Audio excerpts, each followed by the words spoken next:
Hello friends, this is our second video of statistics chapter 1 collection of data. Last video में हमने देखा था what do mean by term data, methods of collection of data और statistics की थोड़ी बहुत history. इस video में हम लोग ये चैप्टर ख़त्म करेंगे. So let's get started. हमें पता है methods of collection of primary data में 3 वेज होते हैं: direct inquiry, indirect inquiry, method of question है. लास्ट वीडियो में हम लोगों ने डायरेक्ट इंक्वायरी के बारे में देख लिया था, जिसका मतलब आपके घर पे कोई आता है, आपसे पर्सनली क्वेश्चंस पूछता है. So that's direct inquiry which is known as जो हमारी गवर्नमेंट कंडक्ट करती है सेंसस के रूप में. ठीक है. इनडायरेक्ट इंक्वायरी क्या होती है? अभी इनडायरेक्ट इंक्वायरी वो होती है कि एक ऑर्गेनाइजेशन को अपॉइंट करती है. ठीक है. वो खुद नहीं जाती है, वो एक ऑर्गेनाइजेशन को अपॉइंट करती है कि मुझसे ये पूरी की पूरी डायरेक्ट इंक्वायरी वाला तुम सिनेरियो करो और हम तुमसे डेटा कलेक्ट कर लेंगे. ठीक है. अब इसमें क्या होता है कि अगर आपके पास बहुत ज़्यादा बड़ा फील्ड है आपका कलेक्शन ऑफ डेटा का, तो आप खुद तो नहीं जा सकते ना. अगर आपके स्कूल ने प्रोजेक्ट दिया है कि सारे के सारे LP सवानी स्कूल्स या सारे के सारे GD गोइंका या सारे के सारे गवर्नमेंट स्कूल्स में जाके आपको उनकी फेवरेट चॉकलेट्स पता करनी है, सो आप नहीं जा सकते. आपके पेरेंट्स नहीं अलाउ करेंगे आपको बाहर जाना. सो इसमें आप क्या करोगे? आप अपने फ्रेंड्स को या तो इसमें आप क्या करोगे? आप अपने फ्रेंड्स को या अपने कलीग्स को या जो भी आपके पास शायद फ्रेंड्स हो आपके स्कूल के, वो अलग क्या बोलते हैं, अलग ब्रांच में गए हों या अलग ये LP सवानी की अलग ब्रांच में गए हों जो वडोदरा में है या वाराणसी में है. सो आप उनको बोलोगे कि आप प्लीज़ ये डेटा कलेक्ट करके आप मुझे सेंड करो. या आपके कोई कज़न्स हो दूसरे स्टेट्स में, तो आप उनको बोलोगे. So that's an indirect inquiry, क्योंकि आपके पास बहुत बड़ा है डेटा, आपके पास बहुत बड़ी है field of collection of data. और बहुत बार क्या होता है ना कि अगर बहुत ज़्यादा कॉस्टली होता है ना, तो भी ऐसा करते हैं. आपके पास अभी आपको आने जाने में बहुत ज़्यादा खर्चा हो जाएगा. सो आप क्या सोच रहे हो कि मैं तो मेरे फ्रेंड से कलेक्ट करवा लूँ डेटा, वो बेटर ऑप्शन है मेरे लिए. सो इनडायरेक्ट इंक्वायरी में ऐसा ही होता है कि आप किसी को बोल देते हो कि आपके लिए वो काम करके रखें.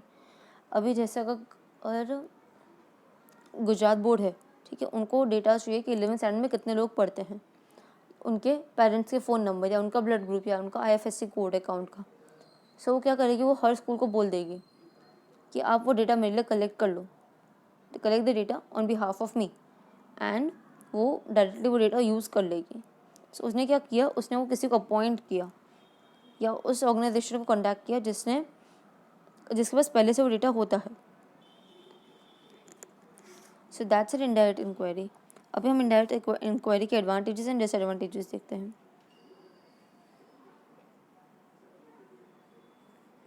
फर्स्ट एडवांटेज है कि जब हमारे पास बहुत ज़्यादा बड़ा फील्ड होता है इंक्वायरी के लिए, वो तब ये काम आती है.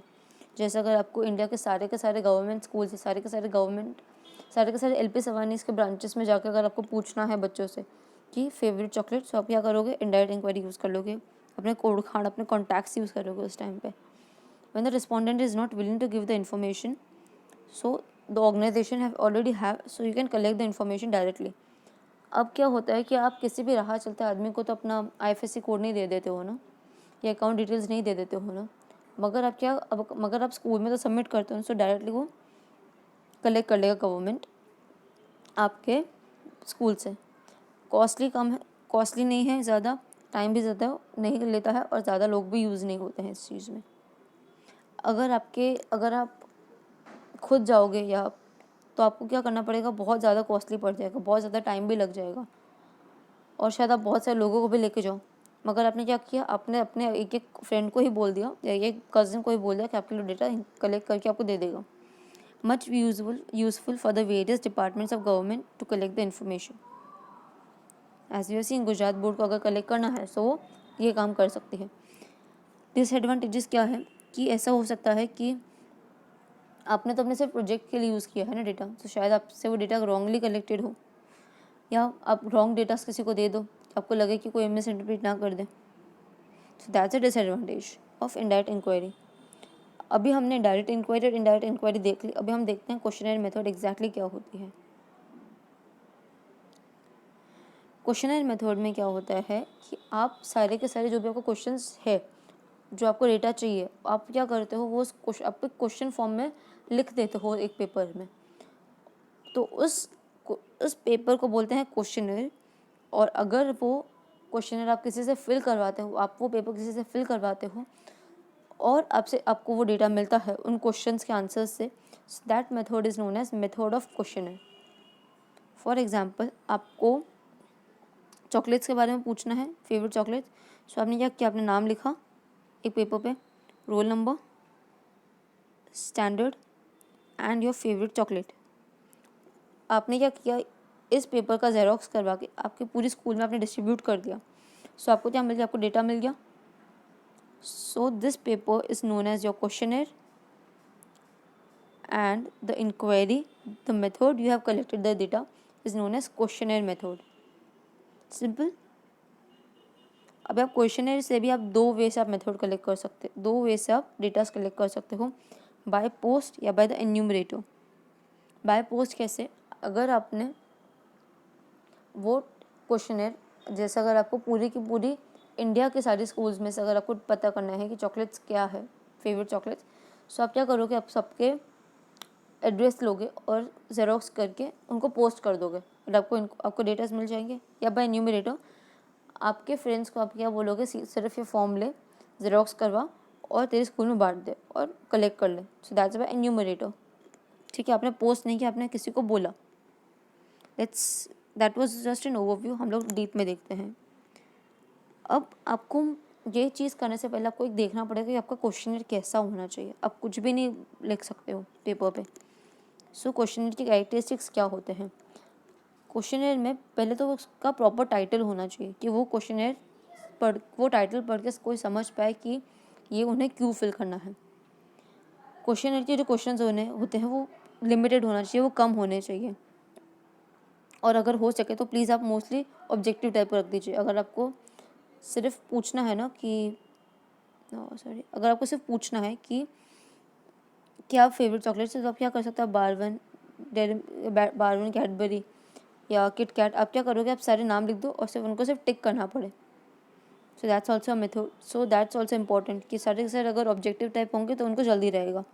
Short and simple and understandable होना चाहिए कि उनको समझ आ जाना चाहिए कि ये क्वेश्चन क्या मीन कर रहा है। क्वेश्चंस प्रॉपरली मीनिंग कन्वे करने चाहिए कि आप कुछ भी उल्टा सीधा आप नहीं पूछ सकते हो। अरेंजमेंट्स लॉजिकल होनी चाहिए। आप ऐसा नहीं बोल सकते हो, अगर आपको लेना है कि आपको चॉकलेट्स पसंद है, ठीक है, आप बाद में वो आप सेकंड नंबर पे वो रखो और आप फर्स्ट नंबर पे वो रखो कि आपकी फेवरेट चॉकलेट कौन सी है। सो वो एक अलग ही गलत वे में हो जाता है। आपने शायद एक मूवी नहीं देखी होगी या शायद आपने देखी हो जिसमें परेश रावल जाता है, I don't remember the name of the movie, but उसमें वो जनगणना से जाता है और वो पूछता है कि क्या आपके घर पे बच्चे हैं, एक आंटी से जाके, फिर वो पूछता है कि आपकी शादी हुई है। सो ही गॉट अ स्लैप। सो आप ये प्रॉपरली जो क्वेश्चन है वो एक अरेंजमेंट में होने चाहिए, वरना आपको भी कोई जवाब नहीं देगा। So that's important. लॉजिकल होने चाहिए और आपके पर्सनल नेचर पे नहीं जाने चाहिए, ठीक है ना, कि ऐसा नहीं कि आपके दांत हैं या नहीं है। So that will be sensitive. जब आपके दांतों में तो दर्द नहीं है कि आप चॉकलेट्स खाते हो नहीं खाते हो, सो थोड़ा वो पर्सनल हो जाता है। वो जो आंसर्स होने चाहिए, जो भी क्वेश्चन होने चाहिए, उसके आंसर्स कैलकुलेशन में नहीं होने चाहिए कि आपने मैथ्स का सम रख दिया है क्वेश्चन में और उन सब पूछ रहे हो। No, it should be just right और रॉन्ग, येस और नो, और the choose the correct options. Long answers नहीं होने चाहिए कि आपको कौन सी चॉकलेट पसंद है उसके बाद आप ऐसे लिख के दो। No, it should be just take the correct option, simple. हम एक क्वेश्चन देखते हैं इसमें, जिसमें पूछा है कि स्टडी हैबिट्स, जो आपकी टेक्स्ट बुक में दिया हुआ है पेज नंबर 7 पे। Name of the student, sex mail और फीमेल, प्लेस विलेज सिटी। इसमें क्या किया है, प्रॉपरली उन्होंने अरेंज किया हुआ है, ठीक है। ऐसा नहीं कि पहले पूछ लिया डायरेक्टली कि भाई आप कितने देर पढ़ते हो, कितनी देर सोते हो, फिर बोला कि ठीक है नाम नंबर बाद में लिख देना। नहीं, उन्होंने पहले आपसे नाम पूछा, कौन से स्कूल है, कौन सी स्ट्रीम है, कौन सा मीडियम है, क्या स्कूल का टाइम है और क्या क्या आप टाइम करते हो, क्या क्या आप काम करते हो। उसके बाद आपसे पूछा ना कि जो बेसिक क्वेश्चन है, so that should be properly arranged. अब क्वेश्चनर बाय पोस्ट क्या है? क्वेश्चनर बाय पोस्ट मैंने आपको जैसे समझा दिया कि आप क्या करोगे, क्वेश्चनर उनको आप पोस्ट कर दोगे आपको, या कुरियर से भेज दोगे, और जिसके साथ एक आप खाली एनवेलप भी भेजोगे जिस पे स्टैम्प लगा हुआ हो और जिस पे आपका एड्रेस लिखा हुआ हो, कि अगर उनका क्वेश्चनर फिल हो गया हो तो वो उसी खाली एनवेलप जो आपने दिया है उनके अंदर आपको डाल के आपको सीधा का सीधा पोस्ट कर दे। उनको ना ही एनवेलप खरीदने के झंझट, ना ही उनको स्टैम्प लगाने के झंझट, ना ही उनको एड्रेस लिखने के झंझट। सो इसको हम बोलते हैं क्वेश्चनर बाय पोस्ट। उसके एडवांटेजेस क्या है? एडवांटेजेस हैं कि अगर बहुत बड़ी आपके पास फील्ड हो तो आप ये यूज़ कर सकते हो। आपको बहुत सारा इन्फॉर्मेशन मिल जाएगा बहुत कम एक्सपेंस में। जैसे आप 1 रुपये का आप 50 पैसे के ज़ेरॉक्स में और आप 1 रुपये के एनवेलप में आप बहुत सारे लोगों से आप क्वेश्चन पूछ सकते हो। जैसे 1.5 रुपीज़, सपोज 2 रुपीज़ में आप एक जन से आप क्वेश्चन पूछ सकते हो। So that's cheap. The information can be collected from the area which are not reachable. अभी जैसे गाँव में है, बहुत सारे गाँव हैं जहाँ पे आप जा भी नहीं सकते हो, सो वहाँ से आपको डेटा कलेक्ट करने में ईजी पड़ जाएगा। डिसएडवांटेजेस क्या है कि अगर क्या पता जो सामने वाला आदमी है वो पढ़ा लिखा नहीं हो तो वो नहीं पढ़ पाएगा और आपको जवाब भी नहीं मिलेगा। क्या होता है कभी कभी कि क्वेश्चन होता है वो इनकम्प्लीट आता है, या वो कोई फिल करके या कम्प्लीटली ब्लैंक आता है वापस। ऐसा भी हो सकता है कि क्वेश्चनर गुम हो गया बीच में, या तो उन्होंने 15th को आपको पोस्ट करना है, वो बोलते ठीक है कर देंगे, आपको जाके वो 15th आपको 17th को पोस्ट करते हैं। अब हमारी सर्विसेज तो बहुत ज़्यादा ही फास्ट होती है, तो आपको मिलता है 20th, आपको मिलता है जाके 30th को जाके 13 डेज़ के बाद। तो क्या हो जाएगा, बहुत लेट हो जाएगा आपके प्रोजेक्ट सबमिशंस में। So that's disadvantage. Miss interpretation of question. अब वो भी होता है कि कोई ना कोई क्वेश्चन गलत वे में ले ले तो, कि भाई ये क्यों पूछ रहा है, ना क्या काम है उनको, क्या पंचायत लगी पड़ी हुई है। सो शायद वो जवाब नहीं भी दे, या वो कोई और वे में उसको इंटरप्रेट करके गलत जवाब भी दे दे जो आपके लिए यूज़फुल नहीं है। तो these are the disadvantages of questionnaire by post. अब आता है क्वेश्चनर बाय एन्यूमरेटर। इसमें क्या होता है कि आप एक बंदे को घर घर जाके वो फॉर्म फिल करवाते हो, वो क्वेश्चनर फिल करवाते हो। अब उसके लिए क्या होना चाहिए कि आपका जो पर्सन है, वो बंदा है, वो एक कॉन्फिडेंट होना चाहिए, वो उसको पर्सन इंटरेक्शन होना चाहिए लोगों से, अच्छे से कर पाए और सारे के सारे डाउट्स सॉल्व कर पाए। उसको खुद को क्वेश्चन अच्छे से समझ में आना चाहिए कि वो दूसरों के डाउट्स भी सॉल्व कर पाए। वो पोलाइट होना चाहिए, उसको एंथुजियाज्म होनी चाहिए, ऐसा नहीं कि हाँ भाई कल का काम है परसों कर लूँगा ना, क्या जल्दी है। So these should be the quality of enumerator. अब एडवांटेजेस क्या है कि आपको जो इनकम्प्लीट मिलता था क्वेश्चनर बाय पोस्ट से, वो आपको कम्प्लीटली मिलेगा। कोई मिस इंटरप्रिटेशन नहीं हो, क्योंकि आपका एन्यूमरेटर सब कुछ समझाने वाला है। नो लॉस और delay of the receiving answer. अगर आपका एन्यूमरेटर टचवुड अच्छा निकला, एन्यूमरेटर मतलब आप जिसको भेजते हो आपके बिहाफ पे, अगर वो सही से समझा पाया और वो डिले नहीं करा, अगर वो लेज़ी बम्प नहीं हुआ, तो आपको सारे आंसर्स सही टाइम पे मिल जाएगा विद और सही नंबर्स में। कि आपने 50 क्वेश्चनर्स दिए हैं तो 50 में से अगर 50 क्वेश्चनर्स के सारे 10 क्वेश्चन प्रॉपरली फिल्ड होके मिलेंगे आपको। मोर रिलायबल मतलब ये जो भी डेटाज है वो ज़्यादा रिलायबल होंगे। क्यों? क्योंकि आपने उसे पर्सनली जाके इनडायरेक्टली, मतलब देखा जाए तो पर्सनली ही पूछवाए गए हैं। डिसएडवांटेजेस क्या है? ऐसे अच्छे एन्यूमरेटर्स मिलने बहुत मुश्किल हैं। बोलते हैं ना कि अच्छे काम करने वाले लोग मिलने ज़्यादा मुश्किल हो जाते हैं। सैलरी की वजह से ये मेथड कॉस्टली हो जाती है। अब ऐसा होता है कि बहुत बार इंक्वायरी का जो फील्ड होता है वो इतना ज़्यादा बड़ा होता है कि वो एन्यूमरेटर्स भी नहीं जा पाते हैं। प्रॉपर एन्यूमरेटर्स मिलने भी मुश्किल है, उनको ट्रेनिंग भी दो बैठ के। So that's also difficult one. अब भी उनको क्या होता है कि एन्यूमरेटर्स को कल कोई बोलता है कि 4 बजे आना, कोई बोलता है 10 बजे आना। सो उनके हिसाब से एन्यूमरेटर्स को भी टाइम एडजस्ट करना पड़ता है, सो जिसकी वजह से भी डिले हो जाता है आपको। या एन्यूमरेटर्स ही आपको बोले कि भाई मैं तो भी बिज़ी हूँ, मैं तो पार्ट टाइम काम कर रहा था आपके साथ, तो मुझे वो बेचने में, वो आपको देने में टाइम लगेगा। So that's also disadvantage. अब आता है सोर्सेज ऑफ सेकेंडरी डेटा। ये क्या था? प्राइमरी डेटा जो आप खुद लोगों से जाके पूछते हो और आपको डेटा मिलता है। अभी सेकेंडरी डेटा के क्या सोर्सेज हैं? सेकेंडरी डेटा का फर्स्ट सोर्स है गवर्नमेंट पब्लिकेशंस। जो पब्लिकेशंस गवर्नमेंट निकालती है, जैसे अगर आपको एग्रीकल्चर के बारे में अगर कोई इन्फॉर्मेशन चाहिए तो वो निकालती है Indian council of agriculture research. So जो गवर्नमेंट बेस्ड ऑर्गेनाइजेशंस होती है वो कुछ निकालती है न्यूज़पेपर में, या तो कोई अपने मैगजीन छपवाती है या कोई पोस्ट डालती है इंटरनेट पे। So that's a form of, so वहाँ से आप डेटास कलेक्ट कर सकते हो। Government publications, semi government publications मतलब उनके अंडर में आती है, जैसे लाइफ इंश्योरेंस कॉर्पोरेशन है, या आपको इलेक्ट्रिसिटी के बारे में जानना तो स्टेट इलेक्ट्रिसिटी बोर्ड्स है, वो क्या करती है आपको डेटास देती रहती है बाय नोटिस और कुछ भी। सो दैट्स अ सेकेंडरी डेटा। फिर आता है इंटरनेशनल पब्लिकेशंस। अगर आपको कोई इंटरनेशनल एजेंसीज़ है, जैसे आपको किसी माइक्रोसॉफ्ट की कंपनी के बारे में जानना है, किसी पर्सन के बारे में जानना है, कोई डेटा चाहिए उसके बारे में, सो आप वो फोर्ब्स की मैगजीन से ले सकते हो। So that's an international publication. Reports and और रिसर्च ऑफ ऑर्गेनाइजेशन, एक ऑर्गेनाइजेशन है। जैसे अगर आपको माइक्रोसॉफ्ट के बारे में जानना है तो माइक्रोसॉफ्ट खुद एक मैगजीन पब्लिश करता है, कि अभी आपने देखा था कि कल ही रिलायंस की AGM हुई थी।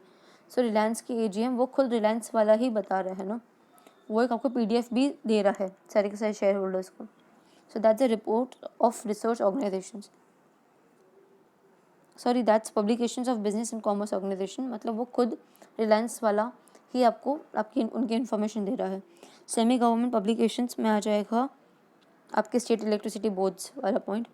रिपोर्ट्स ऑफ रिसर्च ऑर्गेनाइजेशन, अभी बहुत सारे ऑर्गेनाइजेशंस गवर्नमेंट ने खड़ी करी हुई है, जैसे Ahmedabad textile industries in research organisation है, या तो इंस्टीट्यूट ऑफ इकोनॉमिक ग्रोथ वाले हैं लोग। अभी ये क्या करते हैं, उनको रिसर्च के लिए ही बैठा के रखना है गवर्नमेंट ने, कि भाई तू ही सारी रिसर्च कर और हमें सारे डेटास कलेक्ट करके दे देना। अब वही डेटास गवर्नमेंट भी कलेक्ट यूज़ करती है, अब वही डेटास हमें भी शायद यूज़फुल हो, कोई PhD करने वाला PhD कर रहा हो तो। सो that's a second way.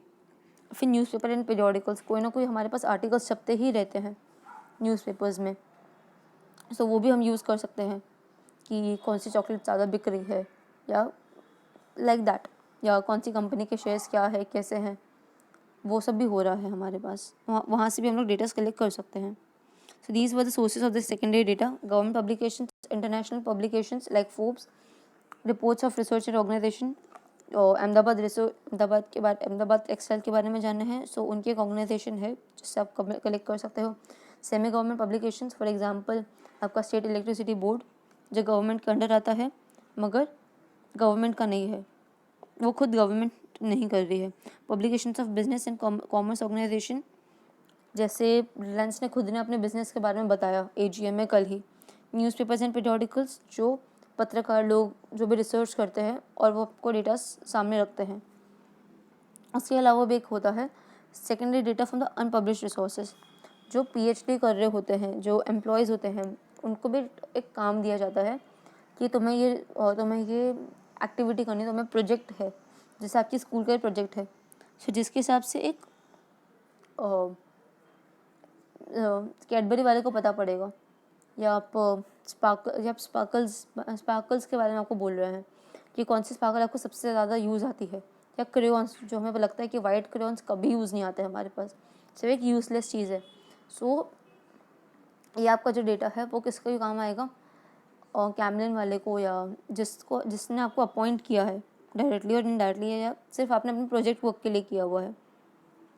So that's newspaper, that's a unpublished sources of data. वो आपने कहीं पे पब्लिश नहीं किया हुआ, वो आपने कहीं पे ब्लॉग पे नहीं डाला है, वो आपने सिर्फ प्रोजेक्ट के लिए किया था, मगर कैमलिन वाले को पता पड़ा, सो कैमलिन वाला ले लेगा आपसे डेटा। या किसी आपके फ्रेंड के स्कूल में भी यही डेटा उसको कलेक्ट करना था कि चॉकलेट्स के बारे में और अनयूज्ड कलर्स के बारे में, सो वो आपसे ले सकता है पूरा का पूरा डेटा उठा के। Precautions while using secondary data, आपने सेकेंडरी डेटा तो यूज़ कर रहे हो, बट उसके लिए आपको क्या क्या प्रिकॉशंस लेने चाहिए। जो डेटा आप यूज़ कर रहे हो वो प्रॉपरली वेरीफाइड ऑर्गेनाइजेशन से है या नहीं है। वो भी एक मेन बात आती है कि आप आलू चिल्ली ऑर्गेनाइजेशन से उठा के आप अपने पोस्ट नहीं कर सकते हो कहीं पे। वो उन्होंने डेटा क्यों कलेक्ट किया था, that's also main thing. Data ज़्यादा पुराना नहीं होना चाहिए कि 2020 में अगर आपको पूछा है तो 2010 का आप डेटा उला के नहीं लिख सकते हो। Estimation of data should be avoided, मतलब आप अंदाजे वाले डेटा को आप अवॉइड ही करो तो ज़्यादा अच्छा है। जैसे इसमें था कि सैंपल से उन्होंने उठाया तो 5 लोगों को डेयरी मिल्क पसंद है, तो 5,000 बता दिया। सो क्या था, एक एस्टिमेशन उन्होंने लगा दिया। Method of collection of data should be keep in mind. जो मेथड से कलेक्ट हो रहा है डेटा वो भी आपको ध्यान रखना पड़ेगा। क्वेश्चनर से कलेक्ट हो रहा है, क्वेश्चनर है तो क्वेश्चनर बाय पोस्ट है या क्वेश्चनर बाय एन्यूमरेटर है, इनडायरेक्ट इंक्वायरी, डायरेक्ट इंक्वायरी है, ये सारी चीज़ें भी मैटर करती है आपके लिए। सो these were the precautions of using secondary data, and with this topic we are coming to the end of the chapter. I hope you like this chapter, so please show your love by liking and subscribing this channel. Bye. Keep learning. Happy learning.